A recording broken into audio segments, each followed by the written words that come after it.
Welcome to the Flow and Flourish Podcast. I am your host, Nicole Roan, and you all are in for such a great episode today. We are talking all about resilience and how and why resilience really is a choice. I have brought to you one of many great guests that will appear on this show, but I'm bringing to you today Miss Lacey Fields, who is a really good friend of mine, and she's also in the coaching space. And before I butcher all of the wonderful things about her, I'm just going to go ahead and jump right into the introduction. So Lacey Fields is a teen mom turned transformational catalyst, better known as the Course Mentor. She created her award-winning mentoring program, You Go Girl, in her basement in 2011.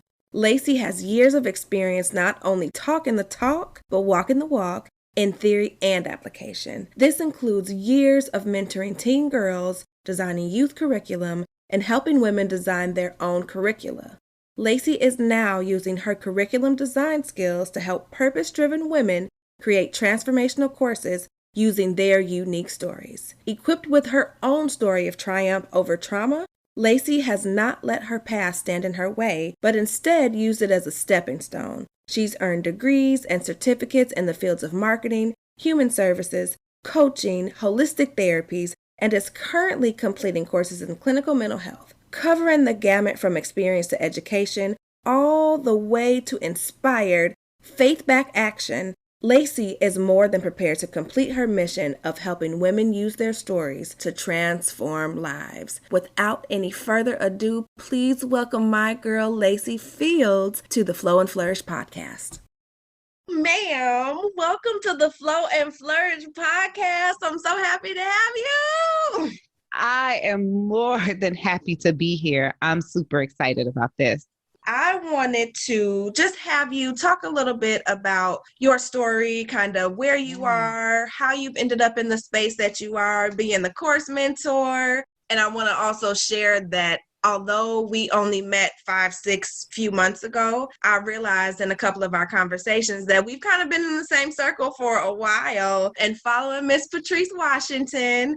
And I want to, elaborate a little bit on what it is that you're doing, why you're doing it, talk about your mentoring programs. I know you've written a couple of books, so you have a lot going on, and I want you to be able to share that. Oh, thank you. Where do I start? Right. So I want to keep it very relevant. So about me, it's always awkward to talk about yourself, right? Because you're like, yeah. But you got this, yes. And I introduced the amazing things. Let's talk about the amazing things about this amazing person that's here. But before we talk about my mentoring programs, before we talk about anything that I'm doing now, I believe it's very important to share with people that, I didn't start off that way. I became the person that I needed in my life. I went from being a straight A honor student to not being enrolled in school by my guardian, having to forge her name on a GED, take it, pass it, and still not be able to go to college. 17, ended up pregnant.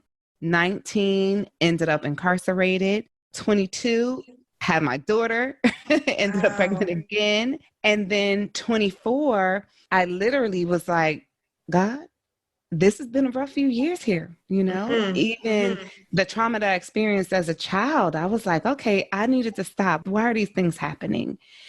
And he told me, it wasn't the first time hearing God. I started hearing God at a very young age, but it was a time when he was like, because it wasn't for you. Say that again.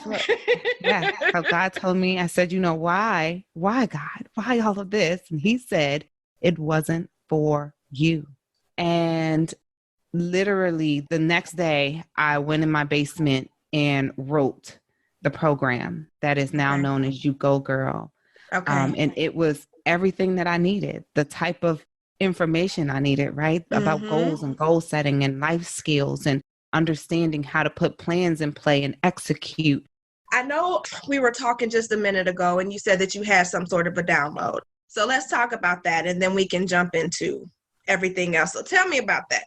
Yes. So I was thinking about the resiliency and thinking about what gets in the way of that. And what came was fear. Fear is the thing that stops us from being resilient. And I was like, but when we think about fear, of course, people always want to say, oh, it's false evidence appearing real. But we know that fear is in everything that we do. Mm-hmm. We know that there is a fear, even if it's like walking on the kitchen floor, something like that. You fear leaving the marks there, Mm-hmm. right? So that's a different type of fear, though. It's a different type of fear than being on a cliff. Yeah. Okay. Yes. Right. But some of us have experienced things in our life that have left a fear residue. And Mm. so we get attached to that type of fear and it becomes our go-to. So, you know how some people are like super high strong because they Mm-hmm. have a go-to level. And what came to me was we all are living with fear, but each one of us has a different fear tempo. Ooh, that's good. First of all, I like the fear residue because I've never heard it put that way. But it's so true because, all of us have our own stories, but that fear tempo, right? It's like having, I guess I imagine that as having a certain level of pain tolerance too, right? So you got a Mhm. fear tempo and or tolerance, and then you have this pain tolerance. And sometimes we look at our life and we say, all of these things happen to me, but sometimes they happen for you to understand how to handle things when it happens again. And a lot And of us aren't equipped. to do that, right? Yeah. Yeah. And that's a good segue because it sounds like you've had to have a lot of resilience over Oh your boy. lifetime, right? And so as you think about the things that you've been through, and when you partner that with being resilient, Mm-hmm. help me understand through these different circumstances, and you don't have to go into grave detail, but what's helped you to be resilient? Because as you know, the title of this episode is Resilience is a Choice. So how did you choose to keep being resilient? What did that look like? I chose survival. And survival can go two ways, is which I learned, but Mm-hmm. I chose to be a survivor. And I never wanted to accept being a victim. I knew that nothing happened to me. And that was at a very, very young age. My great grandmother, she told me one time after my mom beat me with a switch, and I was like, Girl, them switches. she going to hell, you know? Yes. That is not right. And my great grandma sat me down and she said, you can't hold anything that she does in you that is not for you. Other people have to deal with their sin. Other people have to deal with what they do to people. That is not for you to carry. You carry who you are and how you treat people. And that is your only burden. And so make it Mm. light. And she told me that I had to be like 6 or 7 years old. Okay. So when things started happening, I was like, that's not mine. Mm-hmm. And I believe that resilience being a choice is you choosing not to carry the burden of others. If someone abused you, that is not your sin. They did the Mm-hmm. act, they committed the crime. You give that to them and you carry in your heart and your spirit that I have to maintain and be a good person and make sure that I don't make other people feel the way that person made me feel.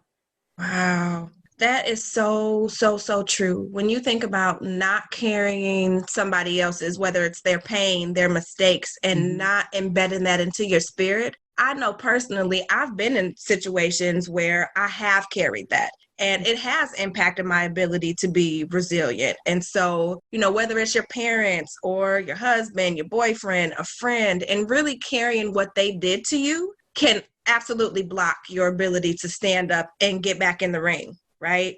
Yeah. So, oh my gosh, thank you for saying that. That's so powerful. Yeah. You know, and I really had to learn that I was resilient. And it's because, when you say, okay, I'm going to get back up again, Mm-hmm. nothing is a knockdown. Everything's a lesson. Mm-hmm. I Everything's a got a shirt lesson. that say, my lessons made blessings. They And it's the do. truth. It's the truth. Yeah. They do, because we're all learning. We're all learning. We're all growing. Mm-hmm. And it's like, unless you go, the wrong way, you don't know which way is right. Right. So it's kind of like, oh, you open up the wrong door. Oh, that's not it. Let me close that door. Right. But you had to open the door. You had to see the things that you don't want so that you can appreciate what you do want. And to me, resiliency is going after everything that you do want and the things that you don't want, not letting them get in the way. Yes. That is so important. You can't let the things that you go through get in the way of you being resilient. And that's exactly why it's a choice, right? Yeah. Now, I've shared pretty openly about me being in an abusive relationship. I've shared about me being a teen mom and being a single mom. And all of those things, I had to really choose to get up and do something different, right? I could have sat in my stuff when I opened up those doors and struggled with getting my child in daycare, struggled with making ends meet, struggled with being a single parent and having to explain that to my daughter and trying to be two parents in one, struggled with loving myself enough to get out of that abusive relationship. I could have absolutely stayed there, but I chose to do different. I chose to be resilient. So I want you to tell me a little bit more about, I guess, what your mindset was, right? In terms of you choosing to be resilient after you said that you were unenrolled in school, after you becoming a teen parent, and some of those similar things. Talk to me about what your mindset was like back then. Well, first of all, my child didn't ask to be here. Whew, hold on. If that's not accountability at its finest, like most people won't say that, right? Yeah. But okay, I'm going to stop. Yeah. Go ahead. No, you're good. He didn't ask to be here. So my job was to give him a life that he deserved. If I fell short, girl, I probably did. But don't we all? But I was like, these are not things that I feel like he deserves or that he would be comfortable with. When I had my son at I was only 17, I turned 18 a couple months later, and I went to the temp agency literally after I left my 6-week checkup. Whew. Yeah. I went to girl, and the woman was like, wait a minute, you don't have a degree? I was like, oh, I just turned 18 like a couple weeks ago. Right. Like, that's enough. Yeah. And she was like, what? She was surprised because I came in and I said, I just had a baby and I need an income that's going to be able to sustain us. I would like to work in the evening so I can go to school in the day. And I thought I just had it all figured out. Right. I got a job at First USA, which was one of the biggest credit card banks in Wilmington, Delaware. Okay. And they loved me. I moved up very fast. I caught on really fast. And right when, because I went through the temp agency, and right when First USA was going to hire me on, and I was like, thank God, this my first job as a whole adult, right? Like a real adult. Right? Like I'm 18. I got into the biggest bank. It's grown women and men who try to work here, and I'm in. I came home and my mom was gone. House packed up. House is empty. And she had moved to Georgia. Ooh. The lights were off. And so that meant the hot water was off. And Delaware is always cold in the evening. It doesn't get hot until the dead of summer. So it was around May. I had to wash my son with a bottle of water and baby wipes because there was no hot water. And I was like, I thought I was doing everything that I was supposed to do to make this a better situation for him. But there are still outside forces. There are still people that I was depending on to assist me with this, but they weren't on the same page as me. And at that moment is when I said, you're going to have to, one, build a community of people who have the same goals as you for you and your son. And you're going to have to do everything that you have to do to make sure that this never happens again. Yeah. And I believe I started living my life like, this is never, ever going to happen again. I've never lived with anyone. I've never lived with my mom again ever in life. She had to stay with me sometimes, but I was like, this is never going to happen. I'm going to do whatever it takes. Yeah. It was a choice. Yeah, it was. I had the choice because I did go to Georgia to say, oh, okay, well, I can go live in the projects, go to school, not have to worry about too much, or, you know, do the other thing, find a man, have him take care of us. Right. You know? There's definitely options. Right. And so both of those things came up and it was like, okay, so this is like the red pill, maybe. I was like, I think I'm using the matrix, huh? Right. I was like, wow, these things are happening. I don't think this is my life. I'll take the green pill and I'll go figure this out a different way because this isn't it. This ain't it. You said, nah, I don't want either one. I'm good. Yeah. And so with choosing resilience, sometimes that's choosing the hard way. Yes. That's not the easy path. It's not. And then people see the outcome, right? They see that, oh, you've made it. You have these wonderful children. You're successful in this area. Oftentimes, I always say too, that to do the right thing is the hard thing. And resilience is the hard path. Like you have to make yourself get up and do these things. Like you said, you could have chose to go live in the projects. You could have chose to get a sugar daddy, but you chose to do what you knew was best to provide the life for you and your child that he deserved, right? And that's hard. Yeah. And so I want to pivot a little bit. I'm a definition kind of girl. And I wrote down the definition of resilience, and it resonated with me because it says that resilience is the capacity to recover quickly from difficulties. And with that, I wanted to ask you, because you know I'm a capacity coach now. Yes. How do you feel that capacity is tied to resilience? And take your time in thinking about it. I know for me, I think about mental capacity, emotional capacity, physical capacity, and how is being resilient tied to that? When we think about resiliency and capacity, we have to think about it as if it's a tangible good.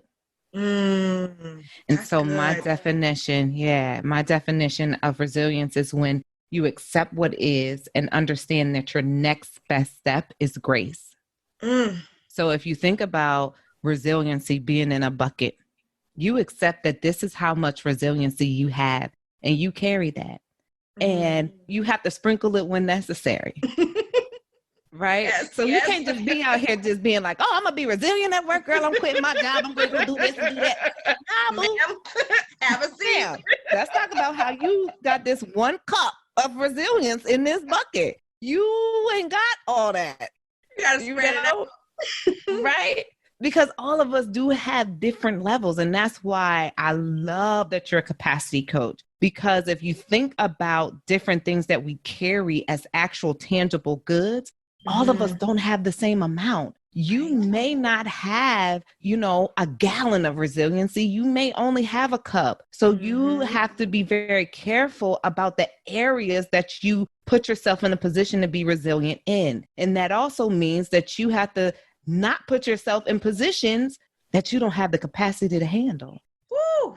Say that again, please, for the people in the back. You can't put yourself in positions that you do not have the capacity to handle. It's okay to walk away from stuff. Yes. You know what? With this being no November, I want to make sure that everybody understands that it's okay to say no, right? It's okay to walk away and to not put yourself, like you said, in those sort of positions where you don't have the capacity to do it. I have a lot of friends, a lot of clients, a lot of family who have this superwoman complex, right? Which is the whole reason why I started the Flow and Flourish podcast, that we all run around feeling like we have to do everything for everybody. We cannot take a break. And then that in turn impacts our resiliency. So talk to me a little bit about how, I guess, self-care and managing, how much resiliency you have impacts your ability to show up for yourself, for your family, and in these different areas of your life. Exactly. And I'm going to stick with, if you had a cup of resilience. That's your final answer? Listen, okay? Right? If you only have a cup of resilience, you can't go out here and be resilient for somebody else. Yes. Because now you come back and you only got an eighth a cup. Mm-hmm. And so when it's time for you to stand up for yourself, you weak, you tired, you don't have it, you can't do it, you sick, you bent over, you know? Now you're filled with fear and anxiety and depression because you gave all of yours away to somebody else. Yes. When they probably had a gallon and it wasn't even using it. They just stole your capacity, huh? Right. And your resilience. Yeah. We allow people to do that. We allow people to take from us.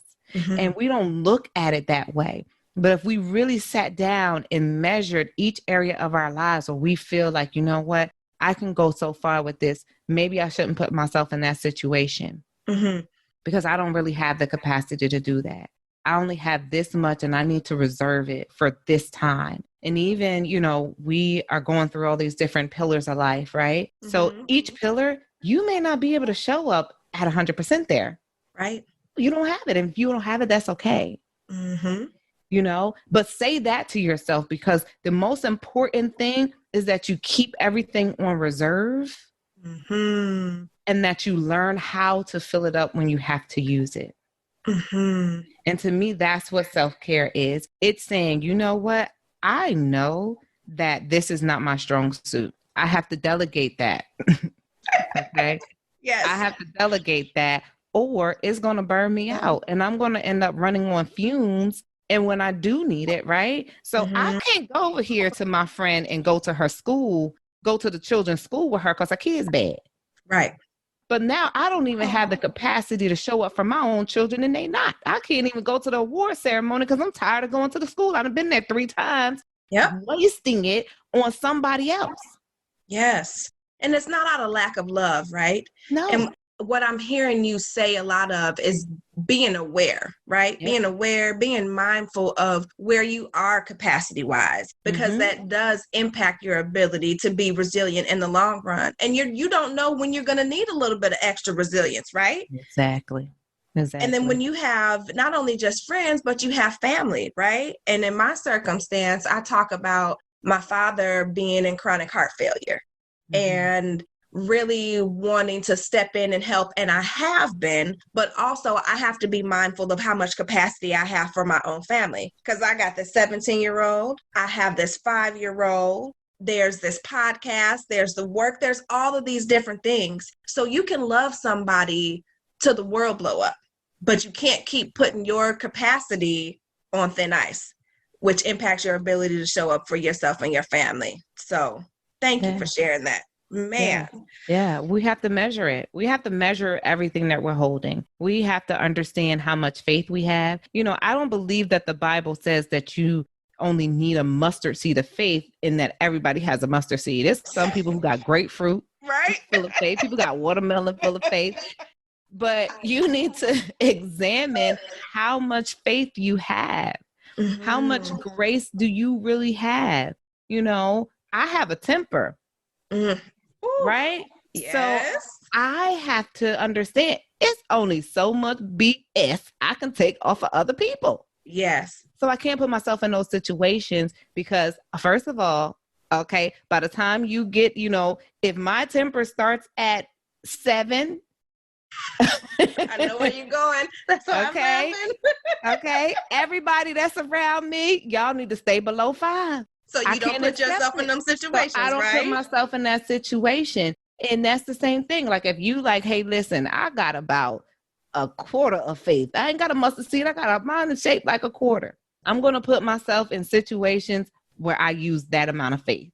Right? I'm not going to minimize how much faith I have. And I'm not going to act like I got gazillion gallons worth of faith. I'm going, this is what I got. This is what I'm going to use to get where I have to go. And so if it's love, if it's grace, if it's just how much peace you need in your life, we really do have to measure these things, right? And write them down and get an understanding of who you are and what you really hold.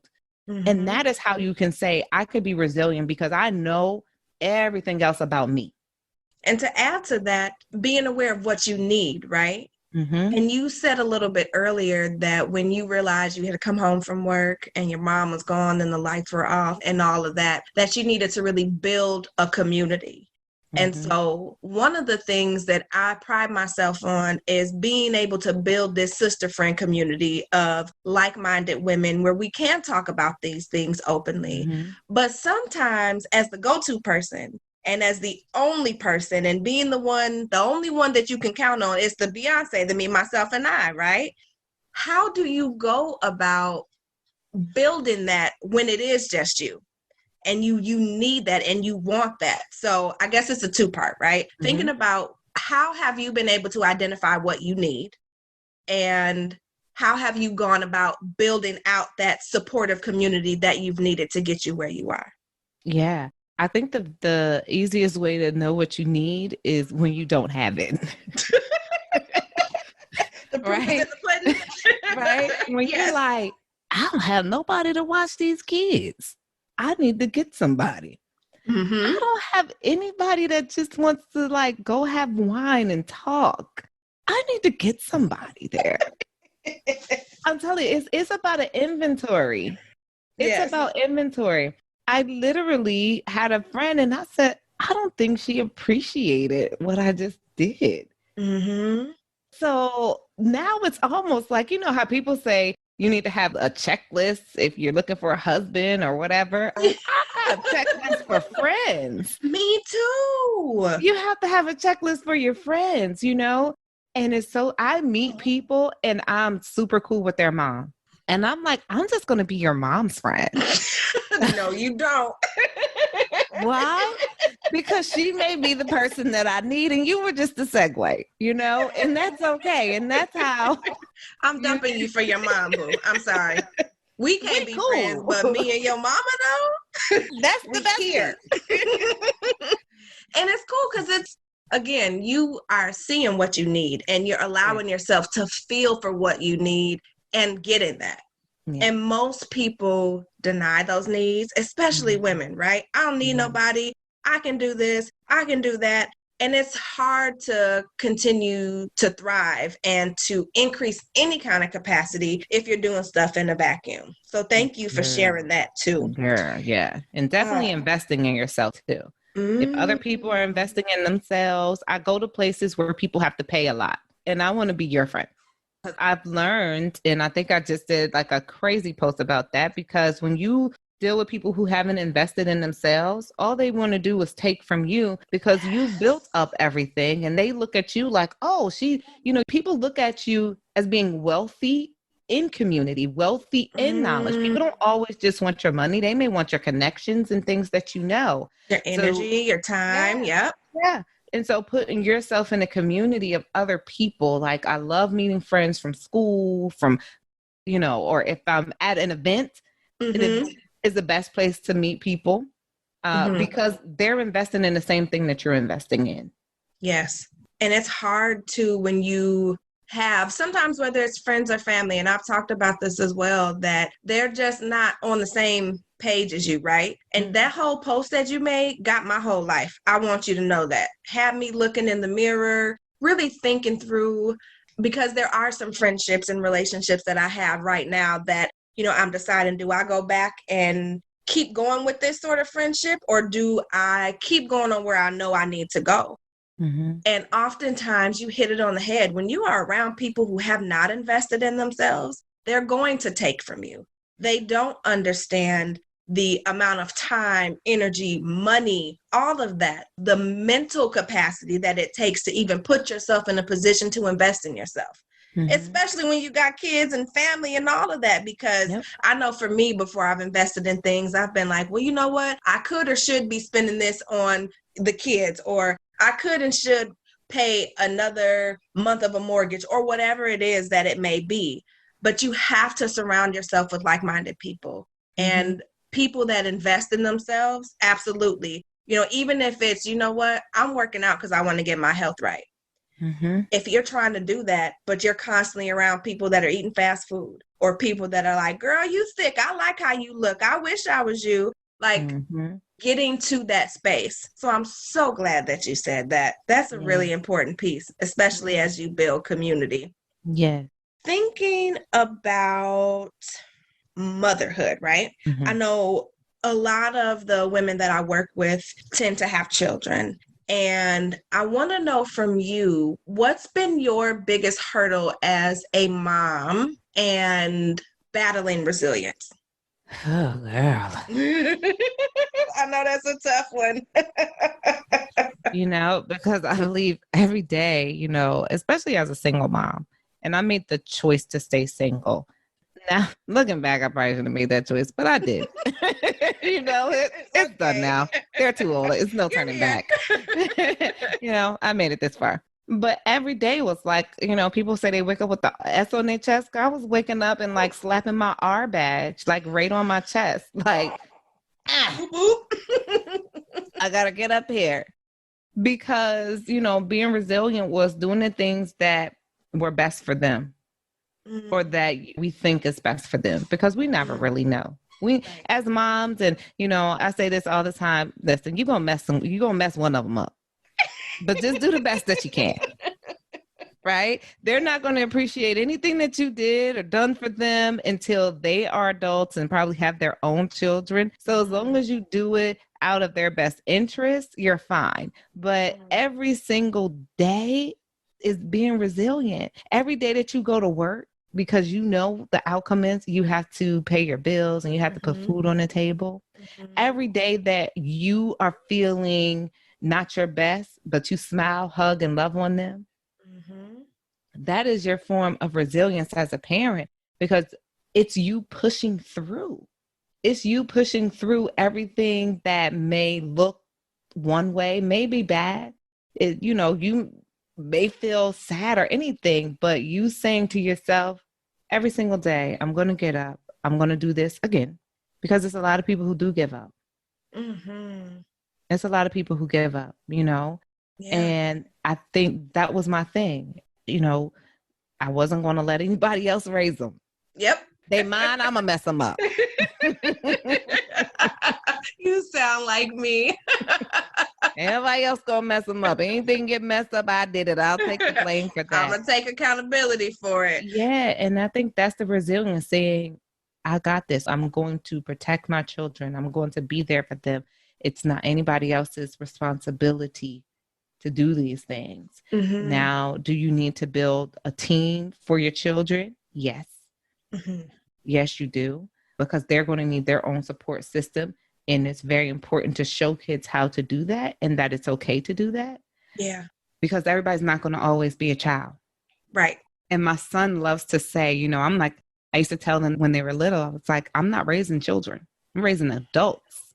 And now my son repeats that. He's like, no, people are raising adults. Yes. Because you're going to have to learn how to live on your own.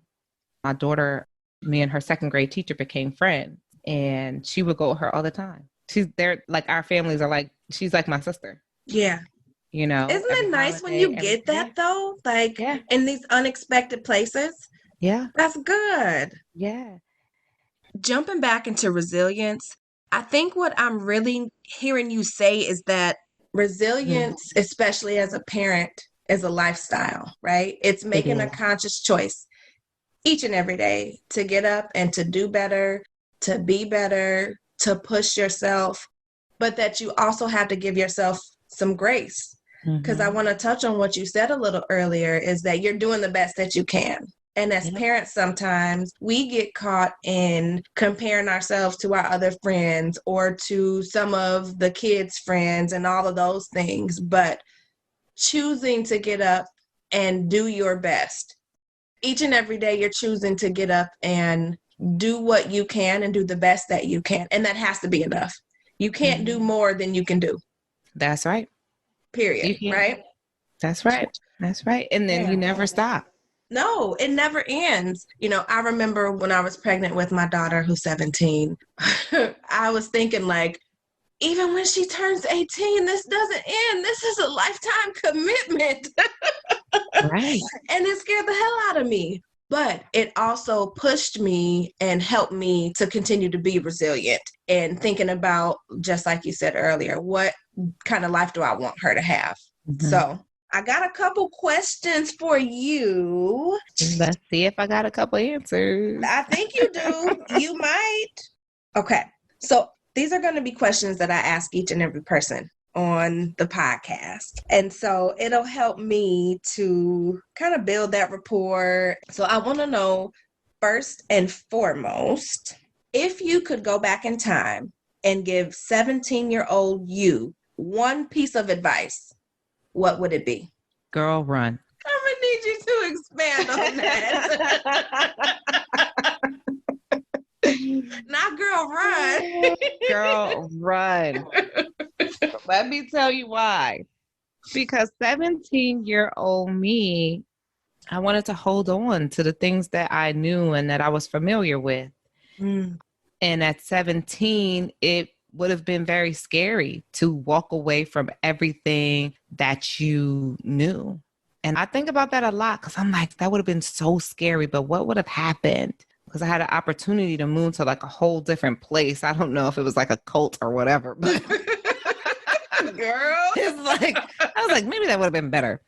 But that's why community became so important to me, because I realized that the people who were in my life were not the best people for me. And so to 17-year-old me, I would say, create your own family and build your own tribe. And don't be afraid to walk away from the things that you know, because they weren't serving you then. And girl, they ain't serving you now. Whew. That is so, so, so powerful, because we each get caught in our own comfort zones, right? Mm-hmm. And doing what we know, being with who we know, and growth, as great as it looks once it's done growing, is painful. So that's deep. I like that. That's good. Okay. Since this is the Flow and Flourish podcast, tell me how you make sure you flow and flourish on a daily basis. Eliminating people. Oh, do tell. Queen of the cutoff. And that means I cut off my phone. I cut off my computer. I have no problem detaching when I need to detach. Okay. You know, I took a trip to Aruba by myself. Yes. And I didn't even people were like, where are the pictures? Girl, my phone was in the room. I was on the beach. And that's all you need. We're so addicted to our phones these days. Got to put it on Facebook. Got to put it on Instagram. Got to let everybody know how good I'm doing. No, sit down somewhere. Get you some rest. I like that. Queen cutoff. Okay, then. I'm going to be texting you talking about, hey, queen cutoff. Also, I want you to tell me, after all that we talked about today and focusing on capacity and resilience, what's one takeaway that you want people listening to get from this episode? Yeah. I want people to measure the amount of resilience and faith that they believe they have and ration it out. Be very careful how you use those things, because it is for you. It is like, you know, if you're in a video game and you have like this secret little thing that you can only whip out and you need to use it when you need it, hold it and cherish your faith and cherish your resilience. It's not for everybody. It's for you. It's your way to get to your next level in life. Yes. Oh, that's so good. And then last but not least, tell us a little bit about what you have going on now and how people can find you, because I just want to say you've been instrumental, and I don't think that I've shared this, that you've been super instrumental in helping me get my own things together, getting my whole life, really pulling out of me my story and how that is going to be used and being used to help other women through my coaching program, The Art of Flow, and just how important it is. And it all ties back to capacity. It ties back to resilience. And I know that you've worked with a lot of other women. So tell us a little bit about what you have going on right now, how we can stay in contact with you and all that jazz. Yes, so you can follow me on Instagram at Lacy on Purpose, and that's just LACY, or visit lacyfields.com. What I have going on now, I was helping women with their courses, but really what I was helping people do was use their story to transform their lives. And so now I have been affectionately termed the transformational catalyst. And we all have these things inside of us already. We've used them before. That's why I think it's very important to measure what we have, because we've used them before. We forget. We haven't tapped back into it. So, yeah, if you want to learn everything about you that you thought that you forgot, reach out to me. Let's talk. Let's dig up that story and pull out every good thing that's in you so that we can repurpose it. Yes. And then I'll include all that information in the show notes as well. I just want to, again, thank you so much for taking part in this. And I know that we'll be partnering on other things. You have been such a blessing to me, to so many other women. Thank you for sharing your story and joining me today. And we will reconnect soon. Yes, ma'am. Yay! I really hope that this episode today touched your heart and blessed you, and that you really do take it to heart and think about measuring your capacity, measuring your resilience, and measuring all the things that Lacy and I talked about. With that, as always, thank you so very, very much for tuning in and listening to the podcast this week. Make sure that if you have not done so already, you subscribe to this podcast and that you join me for Flow Fridays live on Facebook. And I'm going to be switching that over to, I believe, Instagram at some point. I'm just now getting comfortable with Facebook, so don't judge me. Anywho, make sure that you have subscribed to the podcast, that you're on my mailing list, which you can find at NicoleRoan.com. And until next week, I look forward to continuing to be your capacity coach and helping you create balance between your personal and professional life without ever having to sacrifice yourself, your family, and what matters most to you. Talk to you next week.